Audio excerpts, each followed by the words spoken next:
ایک نوجوان بے ڈھنگی نماز پڑھ رہا تھا، مرضی میں آئے نماز پڑھے، مرضی میں آئے نماز نہ پڑھے، اور جیسی مرضی ویسی، کبھی ٹوپی کے ساتھ کبھی ٹوپی کے بغیر۔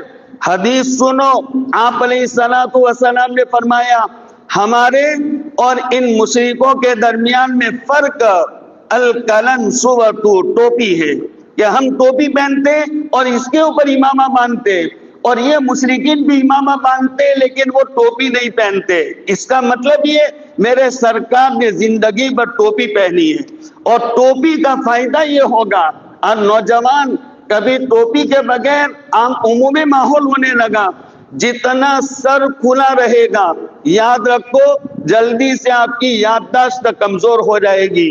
ایک وقت ایسا بھی آئے گا آپ اپنے دماغ کو کھو بیٹھو گے، اور جتنا سر آپ کا ڈھپا رہے گا چھپا رہے گا آپ کی یادداشت مضبوط ہوگی، آپ پاگل ہونے سے بھی بچ جاؤ گے۔ اللہ کے نبی علیہ السلام نے زندگی بھر ٹوپی پہنی، وہ بے ڈھنگی نماز پڑھ لیتا تھا، ٹوپی کے ساتھ ٹوپی کے بغیر، کبھی 2 رکعت کبھی 4 رکعت۔ تو کسی کہنے والے نے اس کو کہا ارے بھائی نماز کا مسئلہ ہے، ڈھنگ سے نماز پڑھو۔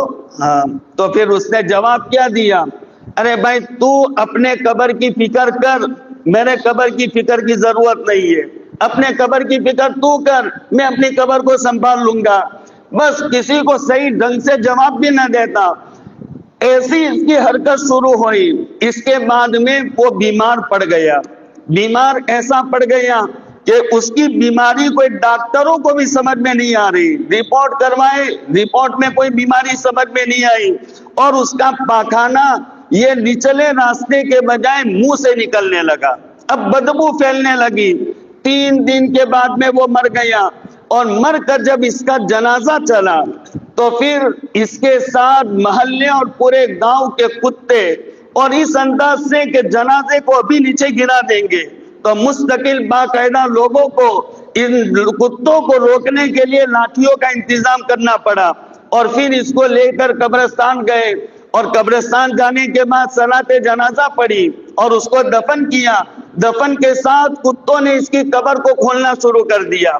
اب یہ انتظام، اب یہ لوگوں نے ان کو ہٹانا شروع کیا۔ اس کا باپ تھا وہ بھی سر پکڑ کر کے رونے لگا، بھائی بھی رونے لگا، بلکہ یوں لکھا بھائی تو قبر پر سو گیا۔ اب لوگوں نے انتظام کیا، ایک اللہ والے تھے، انہوں نے کہا کہ بھائی دیکھو آپ یہاں پر یہ کتوں کا انتظام کرو، اور میں کسی عالم اور اچھے مفتی سے اس کا فتویٰ طلب کر کے آتا ہوں کہ اس کے بارے میں کیا کرنا چاہیے۔ وہ دارالافتاء میں گئے، مفتی صاحب سے پوچھا اور پوری بات بیان کی کہ نماز کے ساتھ اس کا ایسا معاملہ تھا اور ایسا جواب دے رہا تھا، بے ڈھنگی نماز پڑھ رہا تھا۔ وہ مفتی صاحب نے جواب دیا اللہ کی طرف سے یہ ایک عبرت کا واقعہ ہے، اس کو اس کی حالت پر چھوڑ دو اور اس کی قبر کھول کر کے دیکھو۔ یہ مفتی صاحب نے جواب دیا۔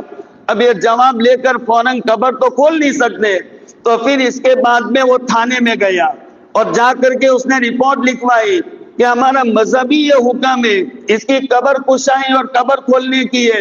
تو وہ عالم صاحب کو وہاں بٹھایا جو فتویٰ پوچھنے کے لیے گئے تھے، اور پھر اس کے بعد ان کے ساتھ پترکار صحافیوں کو بھیجا اور پوری ٹیم گئی کہ کوئی عجیب واقعہ ہونے والا ہے، اور جا کر کے کہا قبر کھولو، تو قبر کھولی گئی تو وہ نوجوان اس میں نہیں تھا، وہاں پر ایک خنزیر پڑا ہوا تھا، اور اس کے دانت منہ میں بہت بڑے بڑے، اور اس کے گلے میں لوہے کا توق جکڑا ہوا، اور وہ خنزیر سویا ہوا تھا۔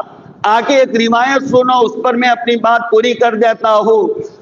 قرآن کریم میں ہے وَإِن مِّن شَيْءٍ إِلَّا يُسَبِّحُ بِحَمْدِهِ، دنیا میں جتنی چیزیں ہیں ساری کی ساری اللہ کی تسبیح اور پاکی بیان کرتی ہے، لیکن تم ان کی تسبیح اور پاکی کو اور ان کی بڑائی کو سمجھتے نہیں ہو۔ اونٹ یہ تسبیح بیان کرتا ہے الحمدللہ الذی جعلنی جمالا، اے اللہ تیرا شکر ہے کہ تو نے مجھے اونٹ بنایا، وَلَمْ يَجْعَلْنِي حِمَارًا، اور مجھے گدھا نہیں بنایا۔ یہ اونٹ بھی تسبیح پڑھتا ہے۔ ایک اللہ والے پر یہ کشف ہوا اور انہوں نے بیان کیا اونٹ ایسی تسبیح پڑھتا ہے۔ اور گدھا یہ تسبیح پڑھتا ہے الحمدللہ الذی جعلنی حمارا ولم یجعلنی کلبا، اے اللہ تیرا شکر کہ تو نے مجھے گدھا بنایا، کتا نہیں بنایا۔ اور پھر کتا بھی تسبیح پڑھتا ہے الحمدللہ الذی جعلنی کلبا ولم یجعلنی خنزیرا، اے اللہ تیرا شکر ہے کہ تو نے مجھے کتا بنایا، تو نے مجھے خنزیر اور سور نہیں بنایا۔ اور خنزیر یہ دعا کرتا ہے اللہ سے اور یہ تسبیح پڑھتا ہے الحمدللہ الذی جعلنی خنزیرا ولم یجعلنی تارک الصلاۃ، اے اللہ تیرا شکر ہے کہ تو نے مجھے خنزیر بنایا، بے نمازی نہیں بنایا۔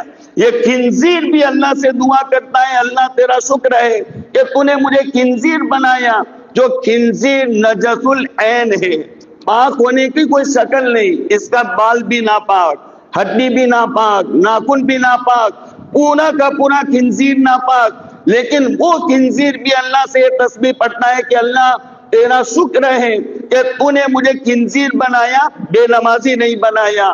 تو خنزیر بھی بے نمازی سے پناہ مانگتا ہے۔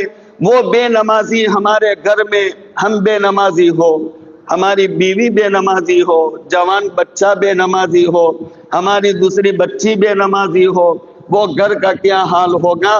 جبکہ امام شافعی فرماتے بے نمازی کو دفن کیا جائے تو 40 قبریں چاروں طرف سے متاثر ہوتی ہے اس کے عذاب کی وجہ سے، تو وہ گھر پر پھر اللہ کی کتنی لعنتیں اور کیا کیا پھٹکار اللہ کی طرف سے برسا ہوگا۔ اس لیے میرے بھائیوں، آج کا سبق یہ تھا ہم نمازی بن جائے۔